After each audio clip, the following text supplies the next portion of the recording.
Halo, assalamualaikum warahmatullahi wabarakatuh. Ketemu lagi bareng saya Prans Dorio di meja kerja.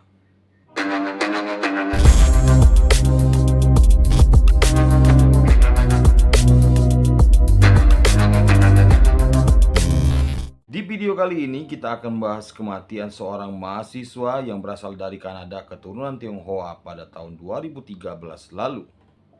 Kejadian ini cukup menggemparkan karena sampai dengan saat ini belum ditemukan kronologis pastinya.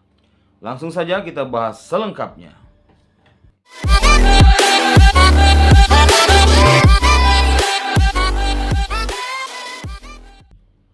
Salah satu kasus kematian misterius di dunia yang belum terungkap hingga sampai saat ini, kematian seorang mahasiswa yang berasal dari Kanada keturunan Tionghoa yang bernama Elisa Lam. Jasadnya berakhir di tangki air di Hotel Cecil, Los Angeles pada tahun 2013 lalu. Anehnya, sebelum ditemukan di tangki air, ia masih terlihat dalam pantauan CCTV di dalam lift hotel tersebut.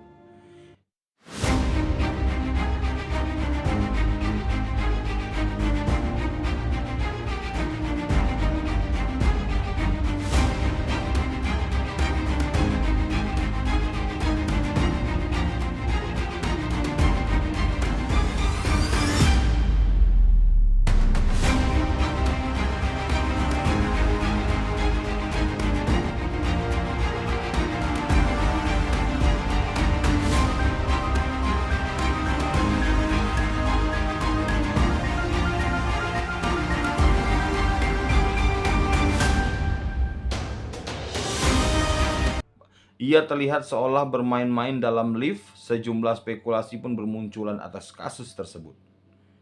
Berikut adalah kisah kasus tersebut yang saya susun berdasarkan dari sumber-sumber yang terkait dan terpercaya.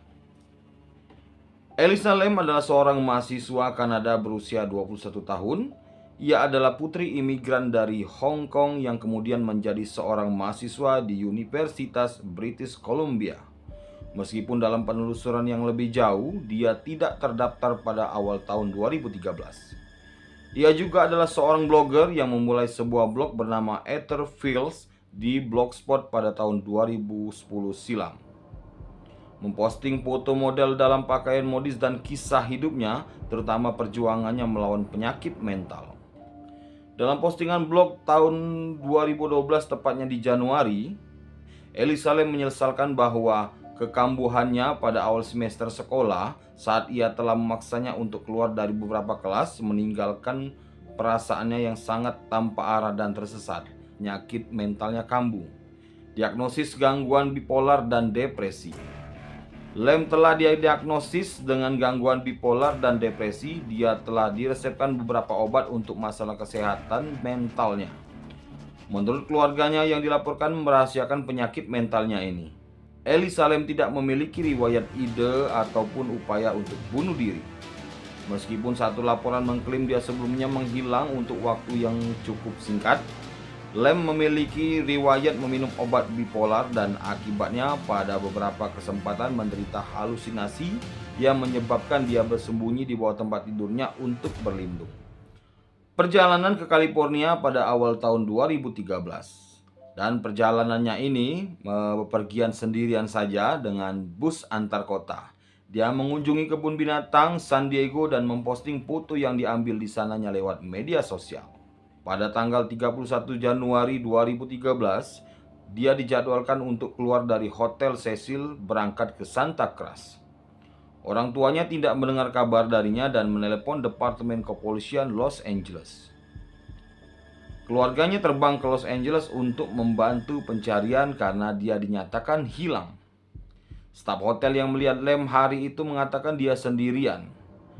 Manajer The Last Bookstore adalah satu-satunya orang yang ingat pernah melihat Elisa Lam di luar hotel pada hari itu. Dari pantauan kamera CCTV hotel, disinilah hal aneh ditemukan. Dari kamera terlihat jelas Elisa Lam masuk ke dalam lift dan menekan hampir semua tombol lantai. Ia bertingkah aneh seperti keluar dan masuk kembali ke dalam lift. Sesekali terlihat menjulurkan kepalanya keluar lift sebelum mengeluarkan dirinya dari sana. Tidak ada orang lain yang tertangkap di video tersebut, kecuali Lem sendiri. Video tersebut kemudian dirilis oleh kepolisian dan mendapatkan reaksi beragam dari publik. Menurut Amy Price, manajer Cecil Hotel, pada saat Lem menghilang, ia meninggalkan catatan untuk teman sekamarnya yang berbunyi, "Pulang dan pergi," dan akan mengunci pintu kamar dan memerlukan kata sandi untuk masuk. Nah, pada tanggal 19 Februari 2013 itu, mayat Elisa Lam mengambang di salah satu tangki air hotel oleh seorang pekerja pemeliharaan hotel. Pekerja tersebut memeriksa tangki setelah pelanggan hotel mengeluhkan rasa aneh dari air tersebut dan tekanan air menjadi rendah. Maksudnya air itu tidak mengalir dengan deras. Setelah dicek dari kepolisian dan bersama staf-staf hotel, ternyata mayat Elisa Lam itu mengambang di dalam tangki dengan pakaian sama seperti dalam video CCTV. Dan tak ada yang tahu bagaimana mayat Lam bisa sampai berada di sana serta tak ada yang bisa bertanggung jawab atas kematiannya. Investigasi telah menentukan bagaimana Elisa Lam meninggal namun tidak memberikan penjelasan tentang bagaimana dia masuk ke dalam tangki. Pintu dan tangga yang mengakses atap hotel juga dikunci dan hanya staf hotel yang memiliki kode sandi dan kuncinya. Dan setiap upaya untuk memaksanya akan memicu alarm yang berbunyi. Jadi staf hotel itu yang mempunyai kata sandi untuk masuk ke atap atas di hotel tersebut. Dan kalau misalkan ada orang lain yang mau masuk, itu terbilang susah karena ada alarm yang berbunyi kalau tidak diakses dengan kode sandi. Nah, terlepas dari pertanyaan bagaimana dia bisa naik ke atap, yang lain bertanya apakah dia bisa masuk ke tangki dengan sendiri. Nah, di sana ada 4 tangki yang ukurannya 8 kaki dengan tutup silinder yang ditopang pada balut beton. Nah, kalau dilihat kalau misalkan dia mau masuk sendiri terus mengunci dirinya sendiri di dalam itu sangat tidak mungkin karena tutup dari tangki tersebut saja sudah berat. Sedangkan kalau dia mau masuk sendiri di dalam itu, tutup tangki itu sulit untuk digeser. Kalau dari video yang beredar dari yang terlihat di situ, tutup tangki tersebut sudah terbuka posisinya.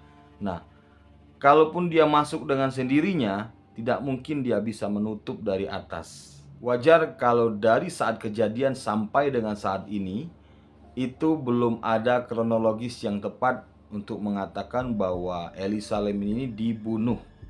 Karena dari